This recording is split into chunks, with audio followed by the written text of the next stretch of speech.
Big plan ಆಗ್ತಿದೆ. Israel Iran ನಡುವೆ ಭೀಕರ ಯುದ್ಧ. Jerusalem tell ಅವೀವ್ನಲ್ಲಿ missile tension. ಲೆಬನಾನ್ನ ನಬುಚಿತ್ city ಮೇಲೆ ಇಸ್ರೇಲ್ ಅಟ್ಯಾಕ್. ಲೆಬನಾನ್ನ ಬೆಕಾ ಕಣಿವೆ ಮೇಲೆ ರಾತ್ರೋರಾತ್ರಿ ಅಟ್ಯಾಕ್.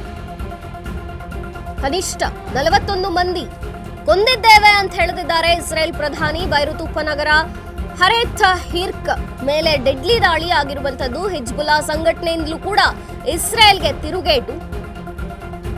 ಇಸ್ರೇಲ್ ಸೇನೆ ಮೇಲೆ ಹಿಜ್ಬುಲ್ಲಾ ಪಡೆಗಳ ಅಟ್ಯಾಕ್ ಆಗಿರುವಂತದ್ದು.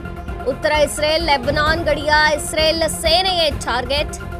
ಇಸ್ರೇಲ್ ಇರಾನ್ ನಡುವೆ ಭೀಕರ ಯುದ್ಧ.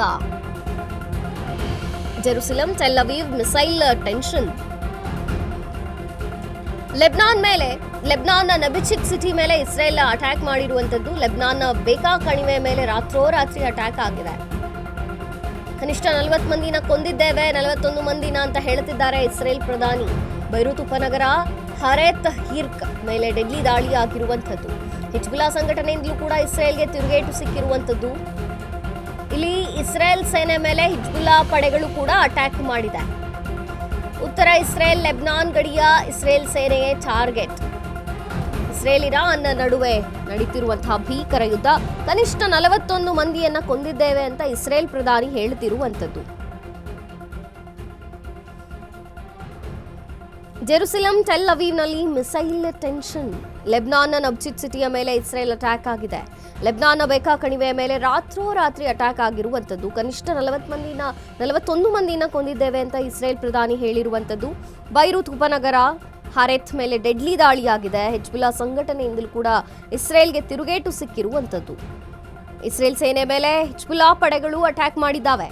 ಉತ್ತರ ಇಸ್ರೇಲ್ ಲೆಬನಾನ್ ಗಡಿಯ ಇಸ್ರೇಲ್ ಸೇನೆಯ ಟಾರ್ಗೆಟ್ ಮಾಡಿಕೊಂಡಿದ್ದಾರೆ.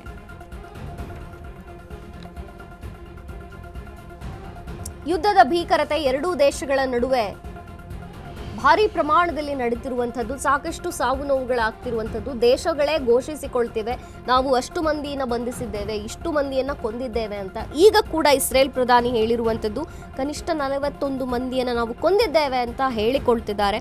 ಈ ಕಡೆ ಜೆರುಸಲೆಂ ಟೆಲ್ ಅವೀವ್ ಮಿಸೈಲ್ ಟೆನ್ಷನ್ನಲ್ಲಿ ಅಲ್ಲಿ ಇರುವಂತಹ ನಗರಗಳಿಗೆ. ಇನ್ನು ಲೆಬನಾನ್ ನಬುಚಿತ್ ಸಿಟಿಯ ಮೇಲೆ ಇಸ್ರೇಲ್ ಅಟ್ಯಾಕ್ ಆಗಿರುವಂಥದ್ದು. ಒಂದು ಕಡೆ ಮಿಸೈಲ್ ಯಾವಾಗ ಬೀಳುತ್ತೆ, ಏನಾಗ್ಬಿಡುತ್ತೆ ಅನ್ನುವಂತಹ ಟೆನ್ಷನ್ ಇದೆ ಜೆರುಸಲೆಂ ಟೆಲ್ ಅವೀವ್ನಲ್ಲಿ. ಲೆಬನಾನ್ ಬೆಕಾ ಕಣಿವೆ ಮೇಲೆ ಕೂಡ ರಾತ್ರೋರಾತ್ರಿ ಅಟ್ಯಾಕ್ ಆಗಿರುವಂಥದ್ದು. 41 ಮಂದಿ ಸಾವನ್ನಪ್ಪಿರುವಂಥದ್ದು.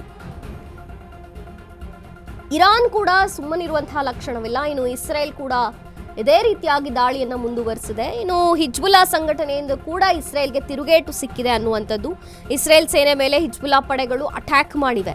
ಉತ್ತರ ಇಸ್ರೇಲ್ ಲೆಬನಾನ್ ಗಡಿಯ ಇಸ್ರೇಲ್ ಸೇನೆಯನ್ನೇ ಟಾರ್ಗೆಟ್ ಮಾಡಿಕೊಂಡು ಹಿಜ್ಬುಲ್ಲಾ ಸಂಘಟನೆಗಳು ಕೂಡ ಅಟ್ಯಾಕ್ ಮಾಡಿರುವಂಥದ್ದು.